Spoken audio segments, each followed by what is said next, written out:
جو کہ روٹی بنا کر کھانے سے جسم کو طاقت ملتی ہے اور چہرے کی جھریاں ختم ہو جاتے ہیں۔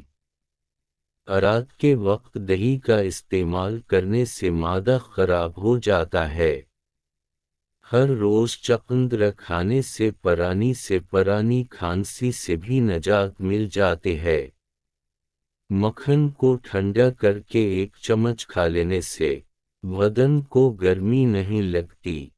قوت وار میں اضافہ کرنا چاہتے ہیں تو پیاز کا استعمال دوپہر کو کھانے میں کرنا چاہیے۔ پودینے کے پتے لے کر جلد پر رگڑنے جلد نرم و ملائم اور تر و تازہ ہو جائے گی۔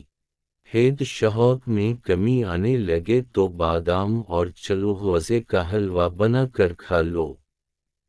پٹھوں کے کھچاؤ اور جوڑوں کے درد کے لیے 7 دانے کالے چنوں کے رات کو پانی میں بھگو دیں اور نہار میں چنے کھا کر اوپر سے وہ پانی پی لیں۔ پٹھوں میں درد یا کھچاؤ رہتا ہو تو دوپہر کے وقت کالی مرچ کھانے سے افاقہ ہوگا۔ پانی میں نمک ڈال کر گھر کا فرش دھویا جائے تو کیڑوں اور مکھیوں سے نجات ملے گی۔ پانی ہمیشہ بیٹھ کر 3 سانسوں میں پی لیا کرو، اس سے جسم میں طاقت ابھر آئے گی۔ روزانہ کچا لیموں چاٹ لینے سے پیٹ کی چربی بڑھے گی نہیں۔ شہد کو سرکے میں ملا کر کھا لیں، آپ کے دانت ہمیشہ مضبوط رہیں گے۔ مثانے کی کمزوری ہو جائے یا پیشاب کے قطرے آئیں تو نہار میں دہی کے اندر اسپغول کا چھلکا شامل کر کے استعمال کریں۔ رات کے وقت ناک میں کلونجی کا تیل ڈالنے سے دماغی صلاحیت تیز ہو جاتے ہے۔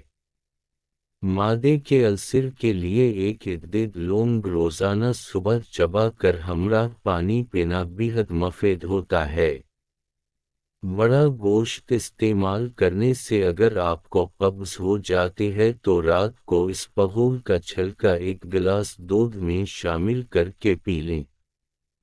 زیتون کا تیل دودھ میں ملا کر پینے سے زہریلے اور موذی جانوروں کے زہر کا اثر ختم کرتا ہے۔ زیتون کا تیل بالوں کی سفیدی کو روکتا ہے، مسوڑوں کو مضبوط بناتا ہے اور جلد میں نرمی پیدا کرتا ہے۔ زیتون کا تیل معدے کے افعال کو درست کرتا ہے، بھوک کو بڑھاتا ہے اور پیٹ کے کیڑوں کو مارتا ہے۔ زیتون کا تیل آنتوں اور پیٹ کے کینسر سے بچاتا ہے۔